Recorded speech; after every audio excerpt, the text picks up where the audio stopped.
Thank you so much for listening to Urbanistica Podcast. I am Mustafa Sharif, an urban planner, and you're more than welcome to join my big journey of exploring the making of smarter and more livable cities. Please don't forget to follow Urbanistica on the different social media platforms, and also let's connect on LinkedIn. Big thanks to Urbanistica podcast partner AFRY. AFRY is an international engineering and design company providing sustainable solutions in the fields of energy, industry, and infrastructure. Are you ready for a new episode? Let's go for it.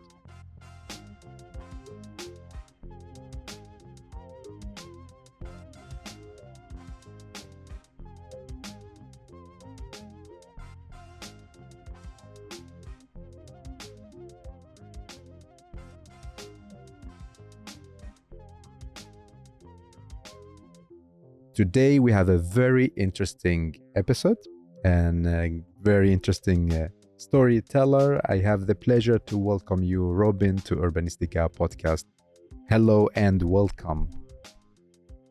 Thank you, Mustafa. It's great to be here on your show. Thank you. How are you? Good. Yeah, I feel fresh. I had a good night of sleep despite having a newborn. Yeah. So she knew I was doing this podcast, so she saved me a bit. Tell me, because we're supposed to record this before the summer, and then I got the beautiful email that you're receiving a new baby. So congratulations.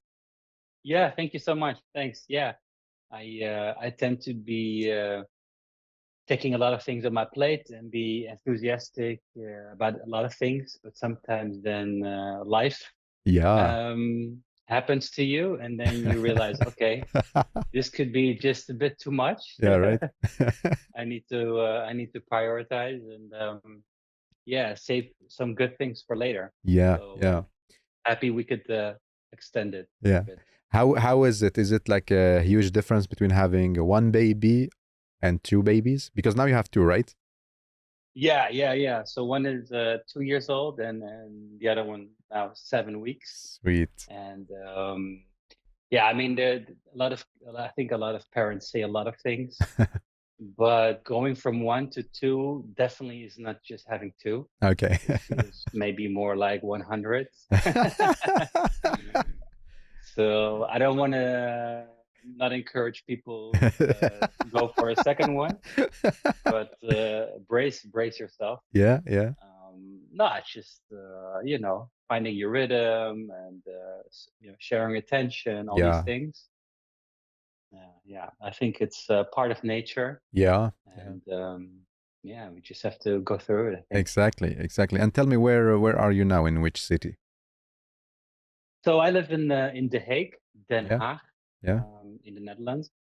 3.5 years now, and before that I lived in Amsterdam for 15 years. Awesome. And made a decision to move closer to the beach, and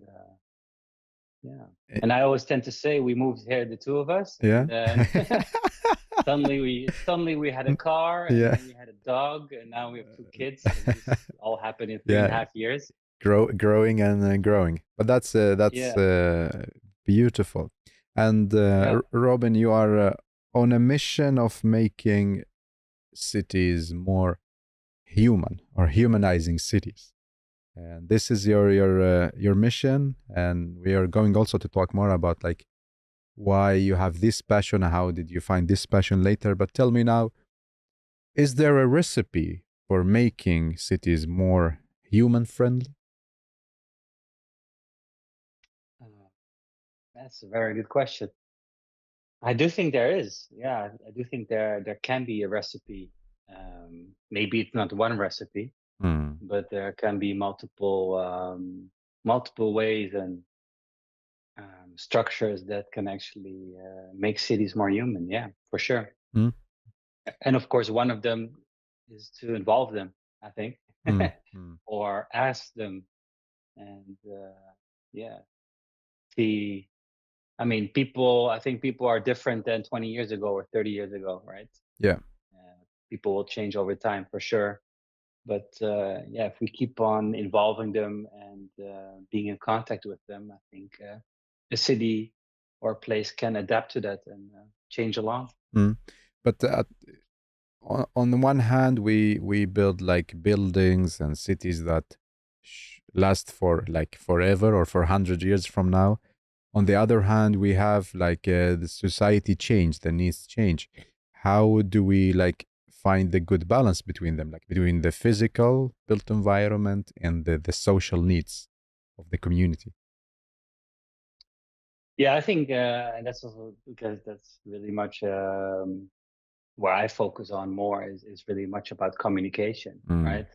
Um, and I think nowadays people think more when they build a building or construct a building differently than how it used to be in the past. Probably was more like an architecture's dream to build a particular building, yeah. and suddenly it was there. And a lot of buildings and architecture style are super ugly that nobody wants to have in their own city. Yeah. So I think um, like opening up a society to be more receiving to people's needs versus we just do whatever we want Mm, kind of approach. I think that's where the balance lies. yeah. And I think it used to be more we just build what we think is right. I mean, the whole car centric era, for example, was done because they thought they would provide people the opportunity to access everything by car. And now you see those social needs Yeah. are changing. So it's the world upside down, I'd say. Yeah, yeah. And some Robin, some cities are still like doing this, let's build what we want as a city or architects and so on, not listening so much to communities. Some cities are made the steps and like involving more communities. But what is like, if you give us some like from your practice, like about involving communities, what are elements that we should really focus on? Because I have been a part of like so many projects where the city just like want to do the community workshop, but when you see the reality, they are not taking any consideration to what is happening in the community. They are doing it just because yeah, it looks good, and that's good for the relation with the community. But reality, no, like the document is like somewhere on the shelf or in the drive, and no one is opening it. Yeah, yeah, yeah. I mean, I'm not that much part of like all these like participation, Mm, citizen engagement trajectories. I've heard a lot about them, and I yeah, know different stakeholders use them, whether it's um, real estate companies to architecture firms to municipalities. Um, what I think, what for me, the important part is that it's not just sustainability in the sense of um, something that's created will be used, mm, but I think it's also about having making people stay in a particular city or place. So if they feel valued about their opinions and you feel like it's co-created in some ways, then I'd be more happy to stay in a particular city. mm, Whereas if it's just something that I could replace easily, then you get people that might change cities every 2 or 3 years, mm. and I'm not sure if that is something that municipalities want, that people just come and go all the time. So probably yes, it's more like a marketing thing to say, yeah, participation, citizen engagement, Mm. and not doing anything with it. But I think it will bite them at the end for sure. Yeah, but like is communication enough between like cities and communities, or behind the communication should be something more? Yeah, I think so. Absolutely, communication should lead to something that it's not just only about information or sharing information. Mm. It's also very much about sharing results or celebrating something together. Yeah. Like I don't know, what if a city increased their footprint and then we're collectively celebrating something that we improved over time.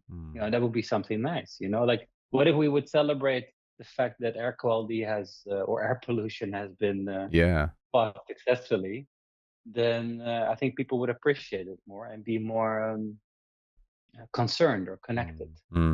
Yeah. So, and I think it's also something that I would like seeking for, is that it's not only about communication and so on. It's very making people feel more responsible about the place they live in.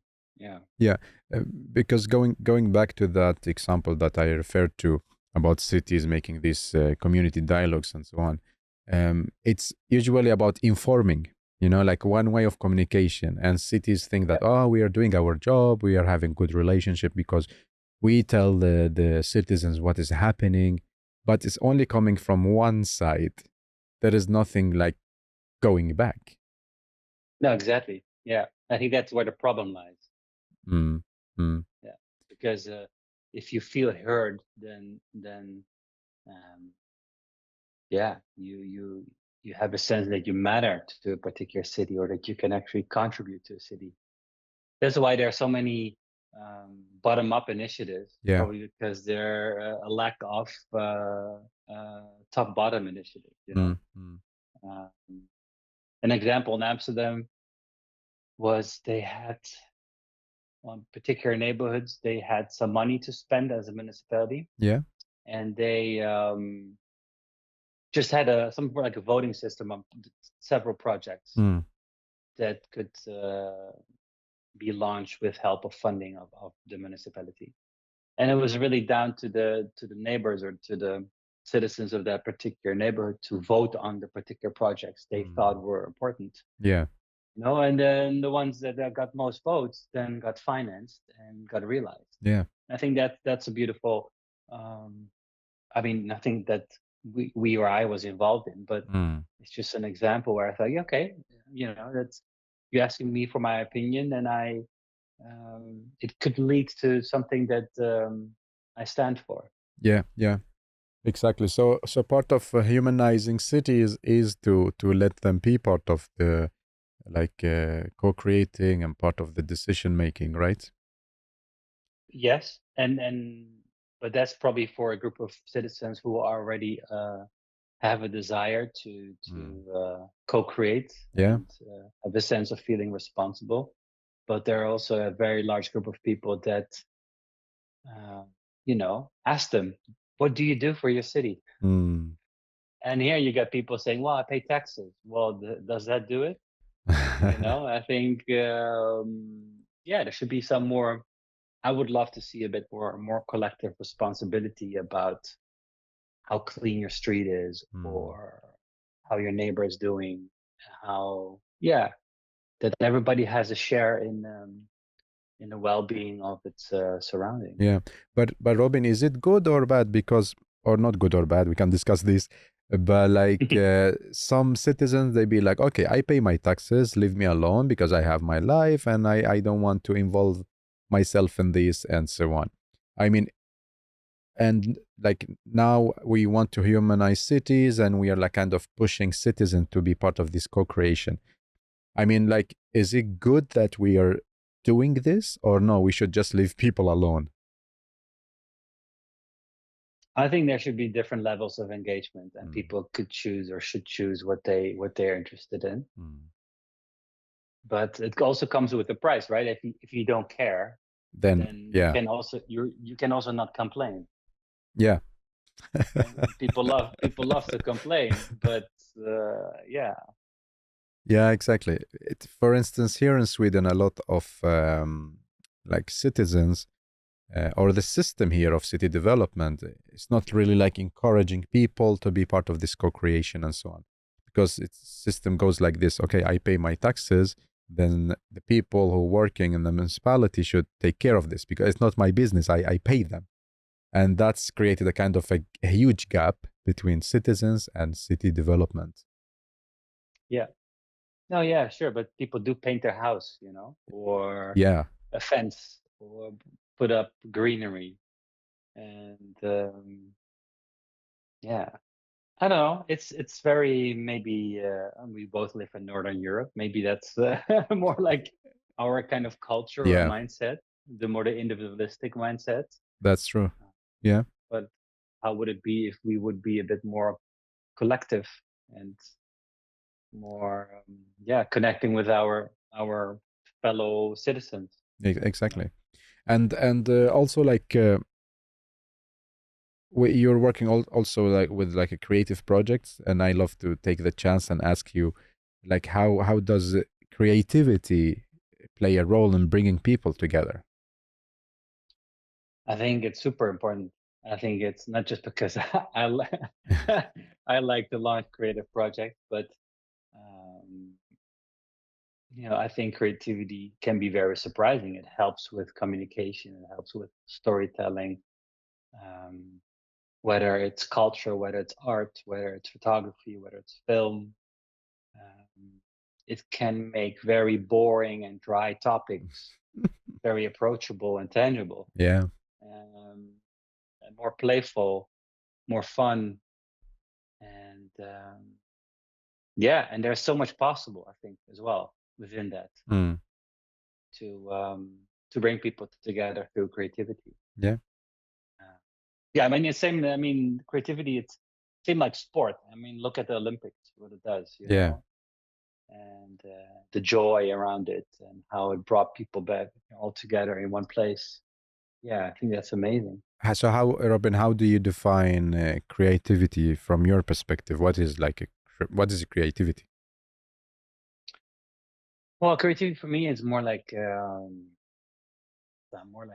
vehicle, like a vehicle to uh, yeah, again, to tell a story, or a vehicle to unite people with a common interest. Um, I don't know, like an example, like many years ago, we hosted a mental health X photography exhibition, Yeah. and it's probably a topic that is well, nowadays a bit more talked of than it used to be.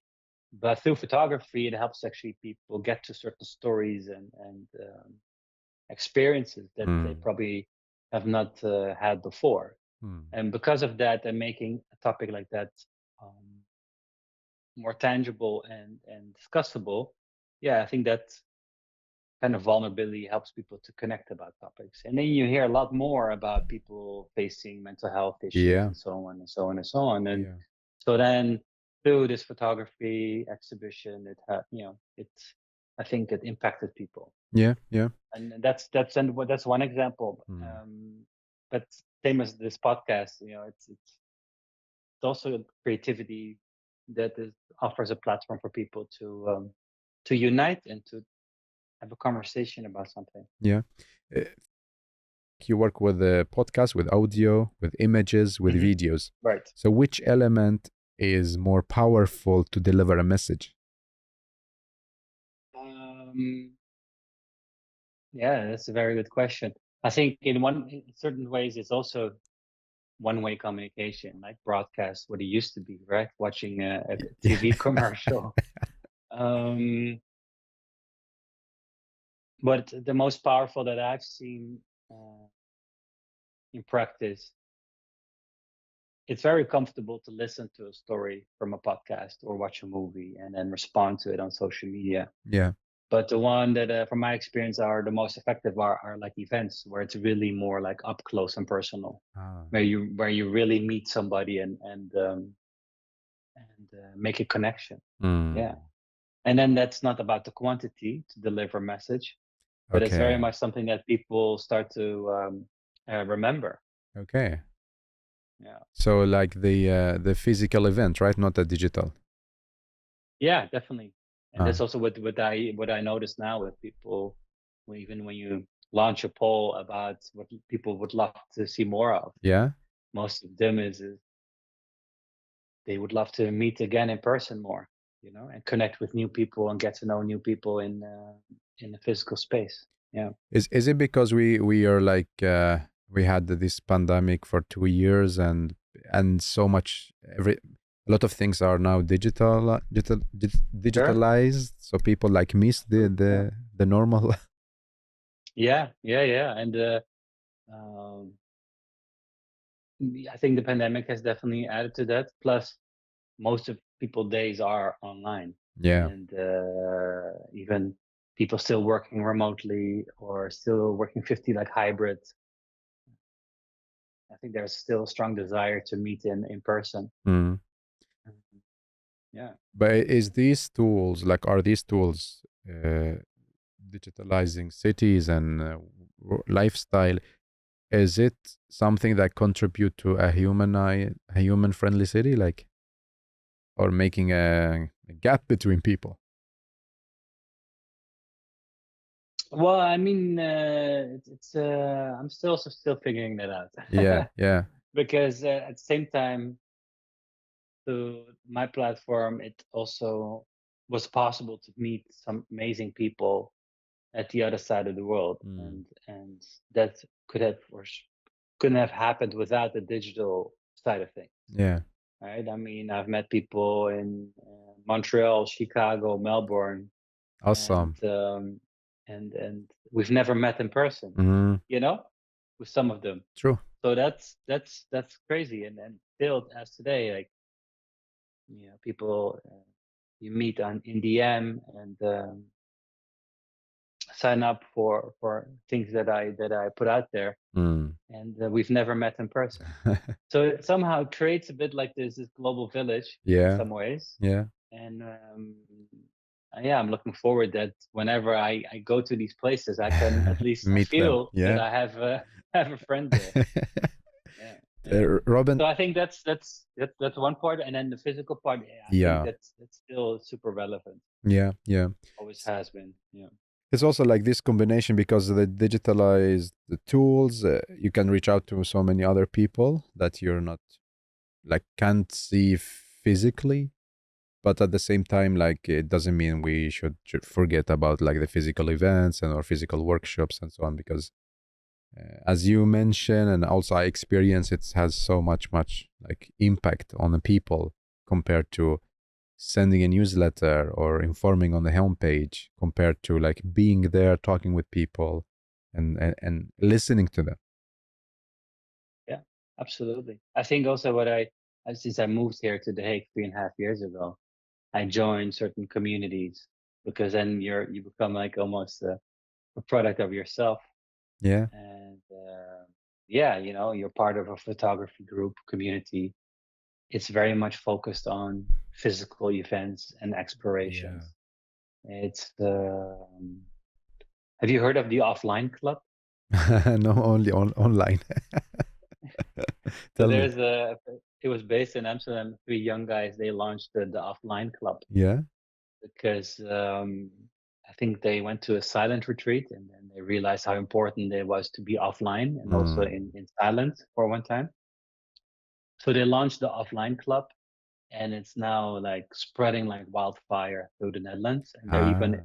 international cities, people saying, "Hey, I would love to host a offline club here." Yeah. And it's an event of 2 hours or 2.5 hours where people come Mm. and they get an hour at their own time. So they start to read a book or write journal Yeah. or draw whatever they like. And then there is a moment where they can connect with the people, strangers they don't know. Ah. And then they're back into their own space for a time, do their own thing, and then the event is over. Wow. Hey, and people are paying for that. Ah, okay. Imagine, So huh? it's not for free. No, it's like people pay 7, 8 euros Okay. to attend an event to be quiet. To be offline. And yeah, yeah. Okay, it's so interesting. This is the first time I hear about it. Well, I mean, yeah, I'll be here to share some nice ideas, but the offline club, and that's like an idea. I'm like, wow, it's amazing, Yeah. And I helped bringing them to The Hague, Yeah. so they now doing it in The Hague at some locations, and and they're selling out every event. Sold out, huh? It's amazing. There's like 30, 40 people per event attending Wow. So the to be main point is that we disconnect from internet, focus on what we love to do, like, and then meeting people. Yeah, and so you have to hand in your phone at the entrance, and you only get it back when the event is done. Yeah. And in between, you're minding your own business and connecting with new people. Like the old good days. Yeah, yeah. Yeah. And it's definitely not just Gen Z or It's mix. that's attending these events. It's even like older other generations, Yeah, yeah. like myself. Tell me, Robin, I Yeah. love to hear more about your projects. Like, would you like to share with us some few interesting projects that you worked with? Yeah, for sure. I mean, it's always been a mix between self-initiating projects and collaborating with others on particular projects.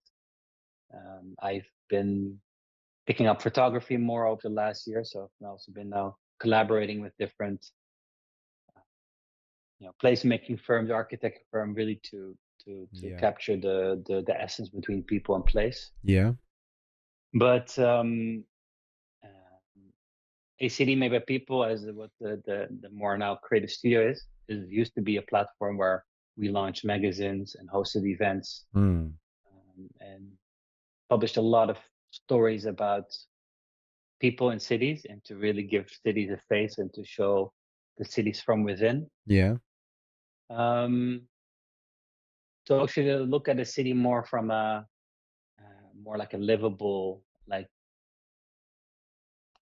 how do we create a city versus how we consume a city. Mm. That's of course happening a lot. It's not about hotspots. It's not about. It's very much about people who actually actively building a city. Yeah. Unfortunately, that the platform died down a bit during the pandemic, Yeah. and then I also tied with me moving to a new city. I realized where I suddenly thought, okay, why do people live in particular cities and why do they stay? True. So that's why I decided to launch also a podcast, Yeah. which is called Good Place. Mm. And good place in a sense, of course, what if a physical good place makes is a good place, but also are you in a good place in life, Mm. whatever that is in which crossing. Yeah, so I started with my own neighbor last year on a public bench, Yeah. and then the public bench became the vehicle The on studio. having these conversations. My studio, yeah. Yeah. It's not a traveling studio, but um, every conversation is on a different public bench. Yeah. And I think um, it's I don't have that many episodes as you have, but I'm like mid 30 episodes, I think. And we're picking it up in a few weeks again. Yeah. And the goal is to really have conversations with people from different backgrounds about yeah, why they decide to live in a particular place, Mm. where well, if they're in a good place in life. Yeah. And yeah, it's going well. I'm surprised as well to see that it resonates with many people, Yeah. a lot of citizens around the world about yeah, living in different cities. It's not only a good place, it's a good podcast because I also listen to it and I'm really fan of the podcast and yeah, encourage listeners to listen to the podcast as well. Tell me, like, what what questions do you ask and what answers do you receive? Why people like to stay in this particular city? Like, just to inspire our listeners. Yeah, for sure. I mean, it's not just the Hague. I mean, I also try to publish episodes from other places that I tend to visit. Yeah. Um, it's not yet at a stage where I can just travel from it, so across the world to ask people. Yeah. No, it's interesting. It's interesting that to hear people's values about why they live in a particular place, but that also is defined by where they're from, right? So the first conversation with my neighbor, Yeah. um, what was interesting is I've learned more about somebody from South Africa and Johannesburg, how important safety is, or how unsafe it really is, versus to a place where he lives now, how important safety is. You know, he can walk the dog, he Yeah, can let his wife just do the groceries. I don't know, like these kind of things that probably we take for granted, true. um, makes us realize how lucky we are or blessed we should be with where we live. Mm. So that's one factor, but then we also other things are about friendship, how important family is. One that I really liked, one of my favorites as well, how important decisions is, like decisions you make in life. Okay. Like not every decision is a life decision, Uh-huh. but every decision can make your life. Oh, yeah, Um, yeah, yeah, that's um, especially for people that really want to relocate or live somewhere else. yeah. Um, and I mean, mostly, of course, people tend to say they're in a good place, and there is not one good place. No. That's something that we've already found out. Yeah. And as a spinner from the podcast, I've also launched a Good Place program that actually supports people with finding their good place, Wow. whatever that is in life. Ha- So it's about you want a new job. What is that new job? Do you want to live in a different city? Mm. Where do you want to go? And it's not so much that we give the answers, but it's very much helping people to take that step and yeah, design it in such a way that it's up for grabs. Yeah. So, like, do you coach them? Yeah, we mentor them. Yeah, Okay. so it's me more facilitating Mm. with structure and assignments and different modules and chapters. And I have two mentors that are the sparring partners. Yeah. And then all these participants with each other are like a peer group where they can brainstorm around uh, that next step. And they've all had their own experiences, so they can actually also help each other Yeah. find direction. Yeah. Yeah. So, like, from the podcast, from the people that you mentor, is it a lot to do with the physical built environment or with the social network? Um, Funny enough, I think the entrance point is the physical part, but the Ah, outcome is more the social part. tell me more. So, well, I mean, it's one episode that went viral was all about I lived in Singapore, I lived in New York, I lived in Berlin, I lived, and Yeah. people switch on about the whole fact about uh, living in so many cities around the world. Mm. Some people see it as a bucket list thing and so Yeah. on. Um, but that sounds, for me, it sounds more like travel. You know, like what's the city you actually add value to Uh, and are there to invest and so on. That would be my question. mm. But then the outcome of the question also is that yeah, it can also be very lonely. You know, Yeah. to be in all these different cities and not knowing so many people or not have a support network of friends Yeah. or don't have your family around because you're all the way away and Mm. gone. Mm. So then the social aspect comes in on the line, which you see that okay, you can, yeah, it's cool to live in all these cities, Yeah. but there are the more less visible values underneath which become more important across different chapters in life. That's true. I experienced this by myself actually. Like, first because we moved to different cities because of the wars in Baghdad or in Iraq, so we needed to move to different cities. So we were alone as a family because every time we go to a new city, like we didn't know anybody and so on. But then we moved to Sweden, and then I studied like in the south, then the Stockholm. Then I went to Milano, then back. Okay, I lived in like a beautiful and fancy cities, big cities and so on. But actually, it's like every time I move, it's starting from zero. Then it takes time to build friendship and so on.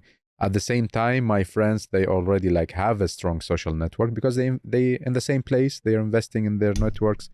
So it like socially moving from one city to another city takes time to rebuild this wealthy network of social aspect. Absolutely. Yeah. Absolutely. Yeah. And I think that uh, we, since we grow older and we start to value these things a lot more. Yeah. Whereas it probably in the beginning years, you're like, oh yeah, I want to be successful, I want to make a career, I want to make Yeah. money. I don't know, like all these other things. It's only that changes. Yeah, that's true. That's true. And then there are some people that never leave a place. That Yeah. I always was amazed by the fact that there are people that stay in their hometown, Mm. marry the girl or woman or Yeah. boyfriend or husband that they've met in kindergarten, Yeah. and that's all they know. And I could never really accept that or maybe even respect that. Mm. But then I also realized that, but wow, it gives so much peace of mind, you Yeah. know? Yeah. I Yeah. I am still wondering like how is it possible that a person like stay in the same place, same area, have a family there, and so on. Because again, from traveling, I think, oh, it's cool to explore cities, talk to people, make friends all over the world. Then, like, I go back to my hometown, I see my friends, they're still in the same place, having family and so on. Then I was wondering, but like, why you should travel and explore the world? But then he told me, no, but I'm happy. This is enough for me. So it's Mhm. also different from one person to other person. What is happiness? How are you satisfied, and so on. Like we are not the same. No, exactly. That's why there is not one good place. And the interesting part is that the more I talk to different people with different backgrounds and Yeah. different experiences, uh, it will broaden Mm. my view on things and my opinion. So I also see the whole Good Place podcast as one big research, maybe even personal research exercise. Uh, yeah, that some people can relate to, Yeah. and it probably will also change my perspective. Yeah. We're thinking of maybe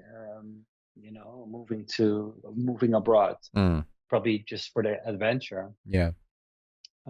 But who knows? Like, will we stay there? Will we not stay there? I mean, I also know people that decide to live on a mountain, Yeah.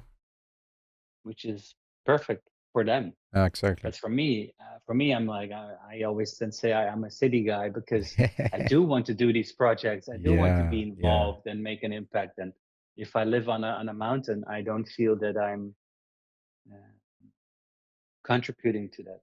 Exactly. You know? So we are different, and it's interesting what you say. Like that's why there is no one good place. There are many good places. Yeah, yeah. But I think it sounds very cheesy, and that's what a lot of people also said. But it does start with yourself.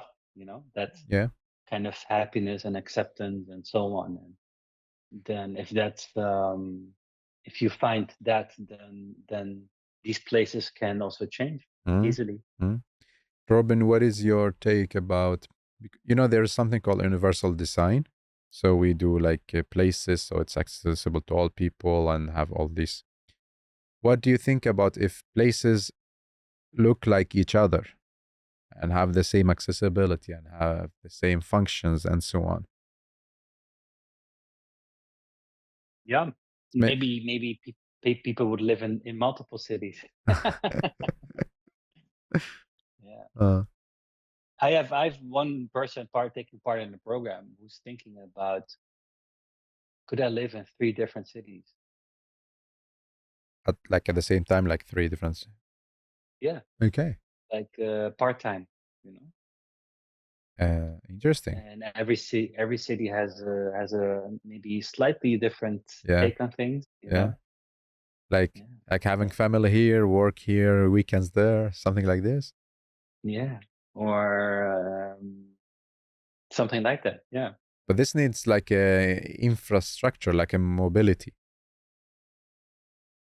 Sure, but I think if people can work remotely and work completely shifts, say online, and you're able to bring your family and so on, it could be something that you live in 3 or 4 different cities. Interesting. Maybe it's seasonal. I don't know. only where the weather is nice, and then you just move on. Yeah. Like a caravan. We have it here in Sweden. We call them veckopendlare, like weekly travelers. So they live in, let's say, in this city, and during working days they are in another city. Then they come back, something like this. Okay. So, but it's like 2 cities, not 3. Okay. Maybe it starts with 2 and then they expand. Yeah. And Robin. But yeah, I mean, but the question was about cities becoming equal. Yeah. In some ways, and that also just made me think about that's also down to the lifestyle, I think, right? It's also about how we live these cities. Yeah. If my job is 9 to 5, it probably is in Barcelona the same as it maybe is in Amsterdam or it is in Berlin. Yeah. Yeah. Because you work with storytelling, right? Yeah.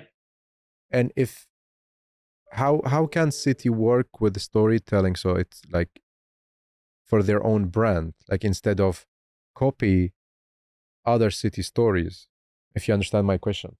How can they be like unique in their story? I don't think it's that complicated. It's more very much about what I also tried in the past, and actually this is something I've been talking to a housing corporation a few days ago. Yeah. Is to really draft the stories of the people that live in your city or in your neighborhood, to give them a stage to share their story. So I think that's where a city or a neighborhood or even on street level, if we would draft the stories of our street, of our neighbors, I think it would by example already have different stories and a different look and feel. And I'm also thinking I'm actually started working on a neighborhood project where I photograph my neighbors and record audio about what they think of the city, and some have been living here for 50 years and others just moved here and everything in between. So that's like a social experiment where you even for the neighbors, but also from people outside of the street, more get a notion of who lives in that street and why.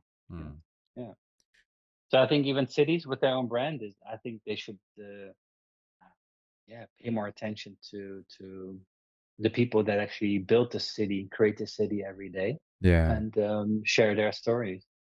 So instead of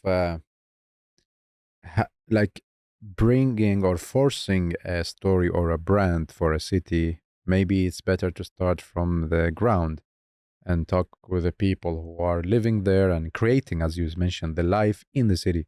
So like starting from them and then build up the story upwards, instead of like just saying, oh, we are the financial capital of this, I mean that's marketing, yada yada. I mean that's why you have Visit Stockholm or Visit Oslo, or destination marketing companies, which is their job, right? To attract people to come and visit their city. But does anyone ask the citizens, like, hey, does this resonate with how you live in this city? That's so true. Probably no one does. No. Yeah, because like, I don't know, it feels, because I check this Visit X city, it's flashy, it feels like a TV commercial or TV or a movie, and it's too much of like selling flashy things instead of like giving the real taste of the city. Because now, like many of us, when we travel, we try our best to find like a local restaurant or, like a place or a bar because we want to experience the real city, not like this, the flashy. So I don't understand why this visit city keeping this kind of branding of flashy downtown things. Yeah, but all these cities have, certain personas of target audiences they'd love to attract. Yeah, and maybe flashy makes more money. I don't know. I think so. Attracts a certain crowd. Yeah. That's true. Yeah. Yeah, should have asked them. Maybe it's also that's also how I actually started this whole platform in the beginning, was from a tourism angle. Yeah. Started with a meet a local service, so you could actually meet a local in your city to get more like the human perspective of a city instead of the list of hotspots. Wow. But then I flipped it to more of a citizen focus instead of just people that come and go. But I actually also realized that travelers and tourism, they mostly take, right, from a city. Exactly. They visit. Yeah, they consume. Yeah. So what if they would bring, if you would ask them like, hey, what do you bring to our city whenever you come and visit? That would also change a complete different perspective. Yeah, that's true. Cookies. I bring cookies. You bring cookies. No, but I think also like a value, cultural value, maybe. Yeah, exactly. Yeah. Exactly. Yeah. What do you leave behind? Yeah, exactly. Apart from like the economy, what is maybe cultural, social value that you bring or you add to our city? Yeah. You make a friendship. That's true. Yeah. Interesting. Maybe a next project. Explore. Yeah. What is on your agenda, Robin, for the coming months? Any interesting projects, events? Yeah, I mean, there's a lot up in the air. For one, of course, continuing with the podcast as I do. Yeah. And there's some spin-offs coming from that. So the program, of course, and then we'll do another round of program. Yeah. I'm actually working on a good place bench. Nice. What is it? A physical bench. Yeah. Yeah, to really have we call it a bench with a purpose. Because a public bench is nice, people know that they can sit on it. But the good place bench should be a bench where people know that, okay, it's a place where I can share my story, or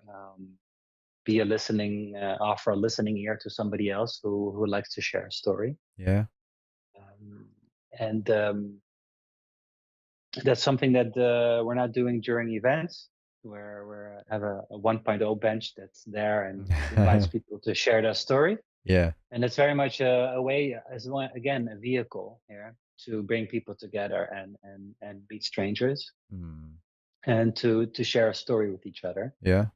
And I cannot host everyone on the podcast. So maybe with the Good Place Bench, it offers people a different way to connect. Yeah. So that's something that we're focusing on and to roll out in fall. That's more on the side of Good Place when it comes to that project and what it's on the short term. Of course, the dream is to have a Good Place network around the world. Wow. At one point. So people can find the Good Place Bench in different cities. Yeah. I mean, that would be amazing. Yeah. And I'm involved in some like neighborhood projects where I help with film and photography to tell the stories. And so where we used to publish the stories ourselves. Yeah. And within magazines, now I just really support others to do it with their reach and so on. So it's good to be sometimes not a publisher himself, but work on the stories. Yeah. because it's already hard enough to reach people out there. Mm. And sometimes I rather have others do that job, so we can just focus on the story. Exactly. Yeah. Well, interesting. Many interesting projects. The one with the bench. There was a festival in a city in Helsingborg in the south of Sweden. So they put a bench with a yellow color, and then they have a sign like, "Here you will not be alone. If you sit on this bench, you should talk with the other people." So like it was but not so many people were sitting on this bench. At least during the time that I was there, to be honest. But maybe after me. This is the thing. Yeah. Because that concept, I think, very much looks alike, like the good place bench. Yeah. But we really have to program it. So it's not happening automatically. You really have to put people there, even around themes, invite people to sit there and have a chat. But this is also where communication comes in. Yeah. And storytelling. Because if people know that bench has been used many times by different people about different topics, it becomes something accustomed. And people feel, so you need to, really activate the bench. It just doesn't happen automatically. You really have to work for it. Yeah. And then offer people the tools to go and sit there, connect, and be part of it. Yeah. So again, also that is a social experiment that needs a lot of pushing it back first before it becomes a habit. Yeah. It becomes a behavior. And so people start to embrace it. It's like this when it comes to changing behaviors in the cities or people's behavior, because we are used for the normal bench, let's say, and now there's this active bench, and you're meeting somebody that you don't know. Okay, what should I talk about? Should I be private? Should I be like open? Where is the boundary?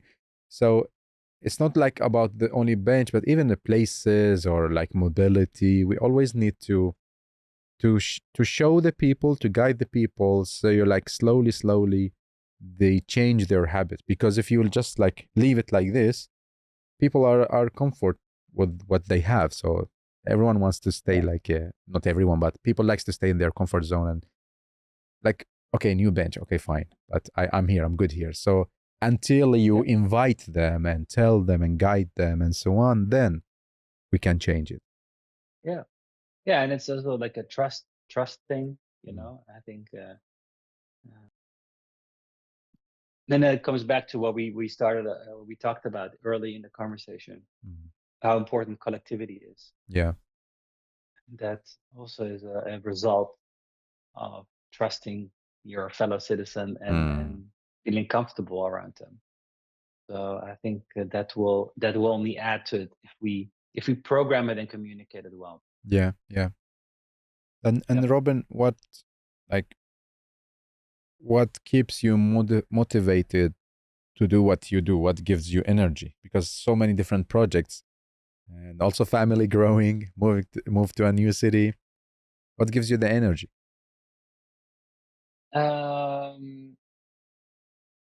Coffee? No, just kidding. No, I think the energy is very much about that. I've all these different projects. There's a red thread in all of them, and that is really to try to make a positive impact on your surrounding. To really make your surrounding a more fun, more happier, more united place. That's always has been more my mission, and in some ways it's also a place where I would love to live in, so that keeps me going. Family also, just what I've realized, not just only my own family, but also a bigger family. Yeah, that's also work. It just doesn't happen automatically. No. You got to nurture it, you got to take care of it. It's also about communication. It's involving them. It's not everything is on autopilot. True. And yeah, that keeps me going. I love cities. I love people. And, If I can combine these two and with the creative vehicle, then yeah, that's my drive. Yeah, that's a good place for you. Yeah, and I think that's interesting now with my own family. It's Yeah. finding that balance between spending enough time and attention with my family, Yeah. and working on all these projects, and making them a success. Yeah. Robin, I love what you told now, like about the not everything is autopilot. If we like, if we dig deep in the autopilot, it's actually a work of small stuff together. Then you can turn them to autopilot. So you cannot just like leave things like this and things will not happen. You need to work like work here, hobbies here, family there, friends there. You know, your health, yourself, and then like together a kind of this flow of life or autopilot. Because if you just sit and wait and do nothing, okay, nothing will happen. No. Yeah, or then don't regret. You're not allowed to regret something or be sad about something that didn't happen. Or yeah, I'm a bit of a believer that you can create the life or the place you want. I do, and of course to a certain extent. Yeah. Um, yeah, and just surround yourself with people that think the same way, and just try to go for it. You know. Is it easy to find, because now you change city as well, is it easy to find people that thinks alike like you? So you surround yourself with these people? Yeah, I think that's been always been like the hardest part. I think in my professional career across projects. I've I've been working with people. They come and go, and I'm still working by myself. So maybe that's something more down to me than maybe the people around me. Yeah. But I think it's as a to find users, to find people that actually want to take part. Yeah. It's not that difficult. You know, like there's so many people that want to share their story on a bench. There is a lot of enthusiasm by people that really want to work on their good place during a program. People get excited by the stories that are shared. Um, and I think mostly because it's not about me. It's about facilitation. Yeah. And I think that's why it's embraced by people, because it's something like a shared common good almost. Yeah. Yeah. Robin, how did you find your passion? Of course, passion is something that you develop and you grow and so on. But like in the beginning, how was it easy for you to take this path? Well, I mean, I think you find it because of a lot of trial and error. Yeah, I grew up abroad, and I lived in I grew up also as part of a international like European school. So that my upbringing somehow it is what I'm doing now is somehow a result, of course, of what my upbringing has been. Okay, wait. Funny enough. Take us back in time. Where you grow up? Yeah, so grew up in Munich. Okay. In Germany. Yeah. For around 15 years. Then I moved to Amsterdam to study and work. Yeah. But being grew up in an international environment and so on, and changing places, somehow that embedded in me what I'm doing now. So that's not per se like a conscious choice. I think that's how I'm just wired or framed. Yeah. But within what I do, whether it's coming up with, whether it's taking a camera and photograph or film, or coming up with creative ideas, that is very much trial and error. So I started in advertising as a strategist.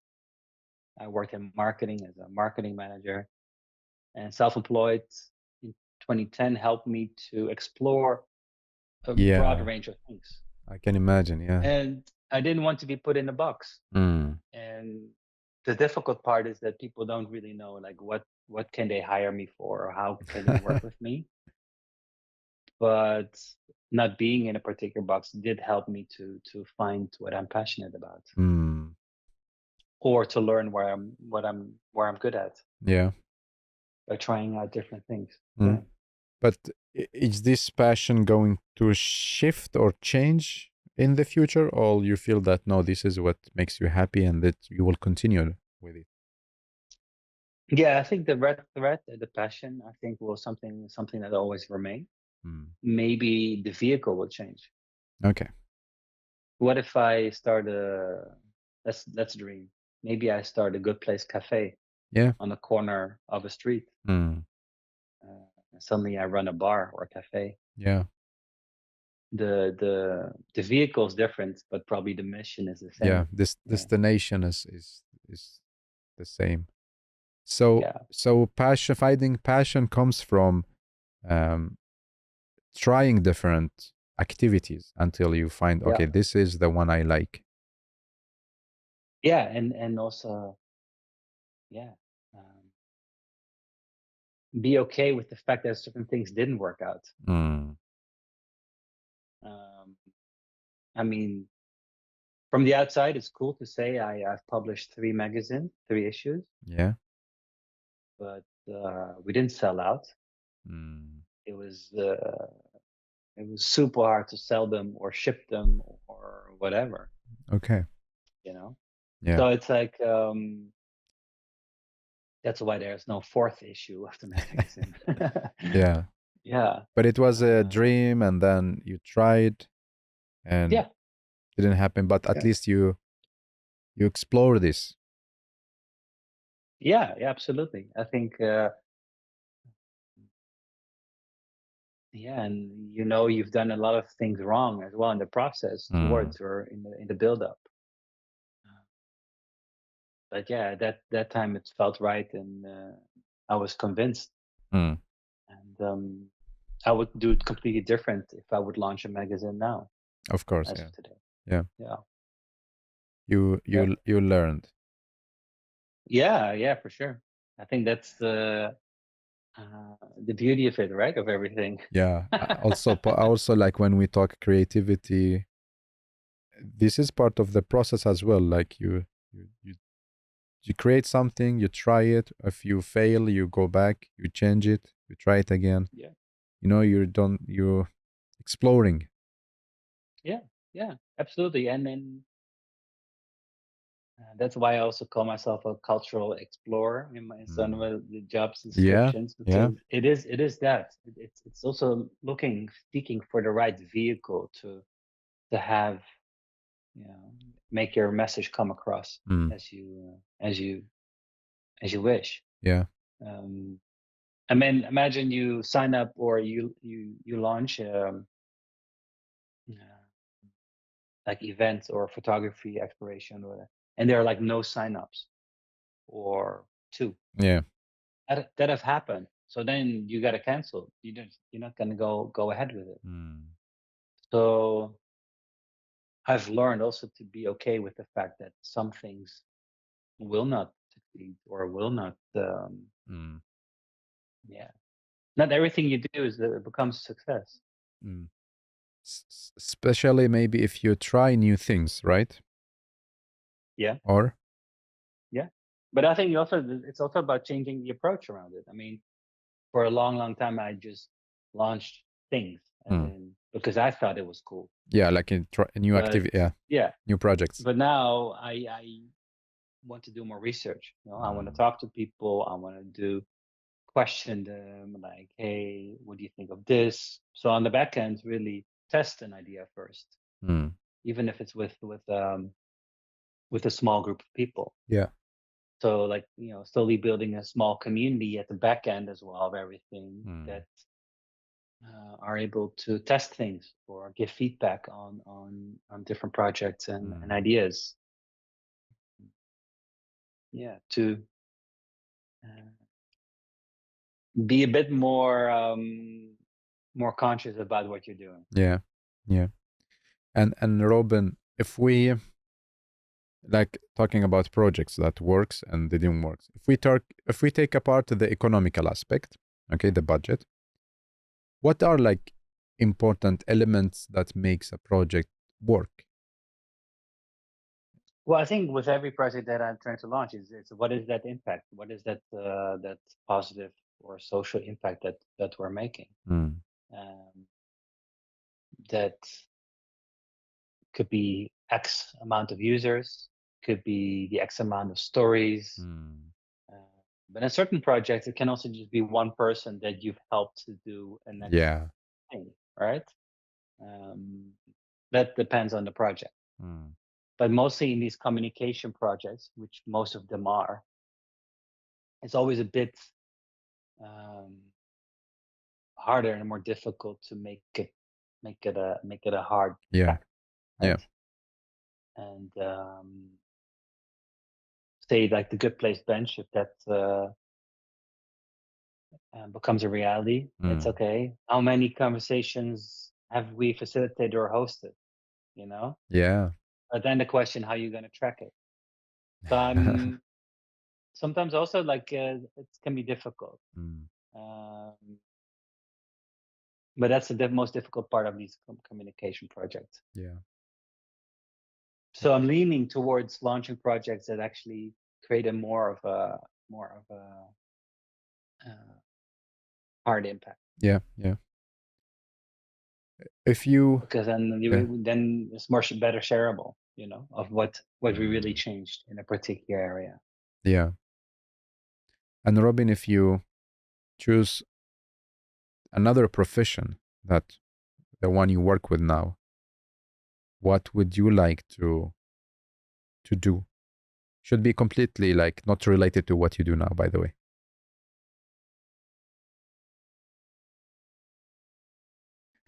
I have no idea. a sheep herder somewhere, completely minding my own business every day. Yeah. I don't know. I think I would choose like a profession where I would be in contact with society every day. So I can sometimes look at a tram driver, you know, or a bus driver. Yeah. Which I'm like, okay, you know, somebody who's selling tickets every day. Yeah. And then can also imagine like people in a supermarket might see a lot of people during a day, you know. That's something like that. I don't know. I think I have the same thoughts as you. Every time I see like a person in the station guiding people, or like a person in the office, people asking this person about where to go or what to buy, you know, I feel a bit envy, like, oh, this person meeting a lot of people every day and helping them and contribute to their life. So I seriously think about like maybe one time I will work just like, you know, in I don't know what you call it, but this in customer service desk when I talk to people. Yeah, you're like a public servant or something. Yeah, you know? but with people like directly. Yeah, exactly. Interesting. So at least not be stuck behind a computer in No. an office. No, just really be part of life, you know. Yeah. Oh, that's interesting. Okay, last question. Sorry, one other thing. I talked about this knowing your neighborhood. Yeah. Like the mail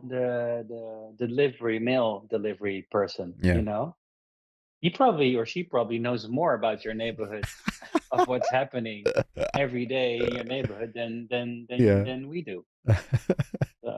Maybe it's time to interview them. That's true. I had one friend. We studied together, and he was working in the mail delivery. And he told me, I know this place, they have kids because they receive a lot of this kind of magazines. This is like a person who likes cars because, like, you know, he knows them. That's interesting. Yeah. And Robin, the last question before we move to the last part of this episode. Let's say 100 years from now, like in the far, far future, what do you want people to associate you with, to remember you with, to talk about you when they read your name or see your projects or hear about you? What do you want them to?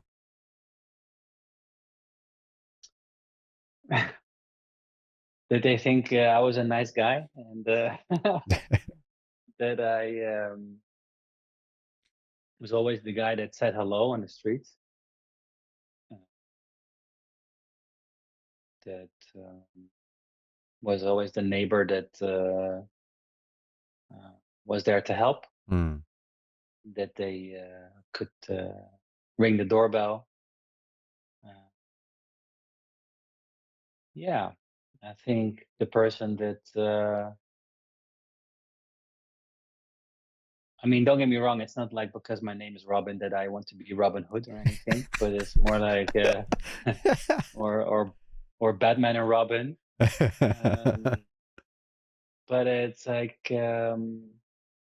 yeah, I hope that I've launched a project or something, a product perhaps Mm, that is there to stay, yeah.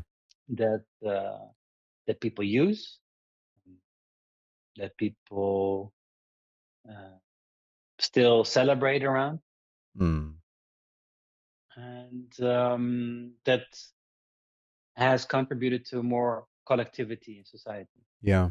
To yeah, that they know their neighbors, that they know who Mm, is doing what, and yeah, that they start appreciating where they live more. yeah. I think that would be amazing. Mm, mm, There's this thing, like there's also this documentary about the blue zones, right, by Dan Butner, okay. about where people in the world live most happiest or most longest Yeah. because of the different factors they have in their lives, Mm, from the social to the nutrition to the amount of sunlight and mm, all that stuff. I think it would be amazing if something like Good Place would be perhaps become something that people can ah. measure their yeah, their Well-being. factors. Yeah, and then they start to appreciate the stuff that they're doing more. Yeah, Yeah. yeah. Because I do think that's a quote that I wrote down Yeah. months ago. That I do think that better or good citizens will lead to good cities. Yeah, for sure. Yeah. So if that's something I've contributed to, then that would be amazing. Yeah. Right? Then you contribute to an entire city. Yeah. Yeah. By focusing on good citizens. Yeah, Yeah. yeah, exactly. Yeah. So Yeah. you like to be remembered as a friendly person who helped his neighbors, also contributed to bring people together on the different scales, so they contribute in their turn to a good city or a good place. Yeah. And be more conscious about it. Yeah. For Yeah, sure. interesting. Yeah. Well, Robin, and now we are in the final section of the episode, and it's about messages. So you send three different messages. The first one is a message to yourself, to Robin.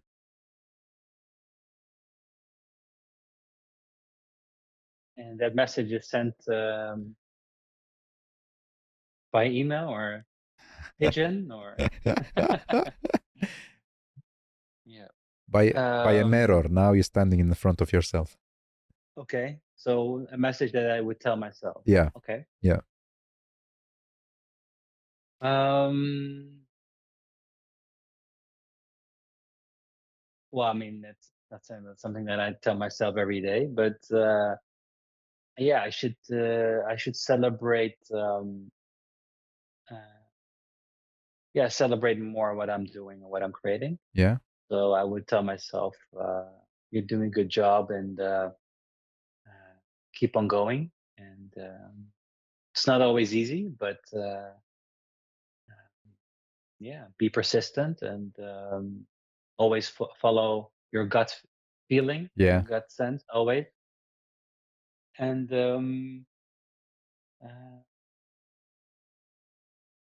yeah, it will have an effect on the people around you as on to yourself. Yeah. And this message you tell yourself, huh? A lot. I should tell myself a bit more. Yeah. Yeah. But I've created a structure for myself where each month I am reflecting on the steps that I'm taking and celebrating. But I should celebrate more, you know? So I can Yeah. acknowledge it Yeah. and say, listen, I'm doing a good job. Yeah. But I'm not saying I should drink champagne every Monday, but you know, like whatever celebration is, Yeah. I should celebrate more. Yes. And then it could be a bit more extreme or a bit more eruptive instead of saying, because that still is a bit okay. Good job. This is important, to be honest, like to appreciate what you achieve, even if like small things or big things.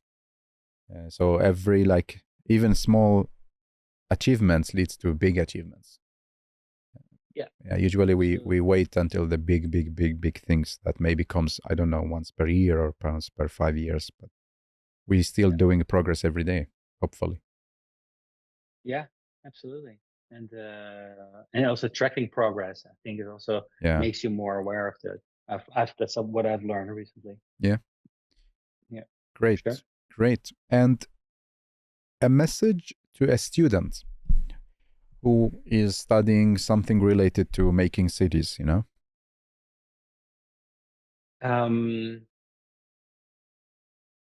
Yeah. Of course, that is a bit always what the question is that student has. But I would, especially related to cities and building cities, is go out there, you know, go on the street. Yeah. Connect with people. Especially what I've learned, like younger generations find it more difficult to connect with people and approach cities. And it's all safe to use the digital space to connect with people. But go and have conversations with people on a public bench. Yeah. Connect with all ages, different backgrounds. Yeah. And something I noticed myself, I can be opinionated about somebody's forthcoming or how somebody looks and so on. But if you switch that off, you might find some very interesting insights and stories that can help you shape better cities. Yeah. Interesting. So be open. Be open. Yeah, exactly. That's what I'd say. Open. Yeah. And the last message is to our listener who's listening to you now.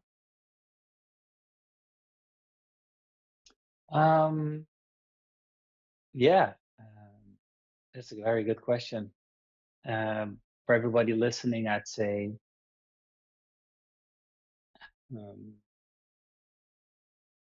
to listen to this podcast a lot from beginning to end.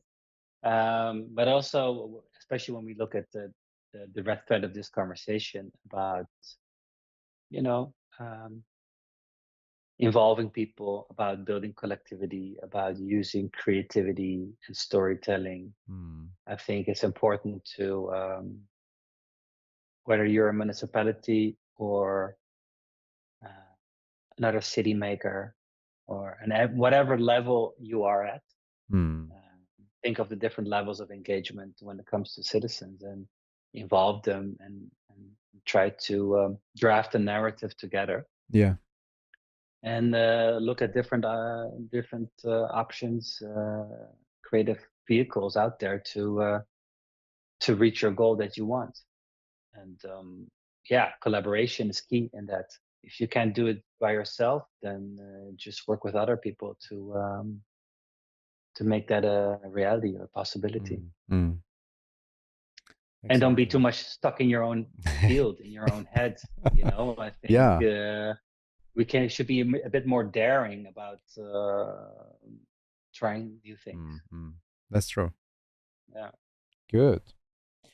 Yeah. Well, Robin, interesting episode, and I really like enjoyed a lot of interesting reflections, and I think it comes a lot from because you do different projects, so you have like different insights, and not you're not doing only one type of projects. So I No. learned a lot today, and thanks again for your time, and keep up the good work. Thank you, Mustafa. And you know, the invitation stands that whenever I'm in your city, you should pick a public bench, Mm, and then awesome. I'm gonna return the favor and ask you all about the place you live in. Awesome. Awesome. Hopefully see you here in Stockholm. I'll visit you for sure. Yeah. Thank you so much. Thank you.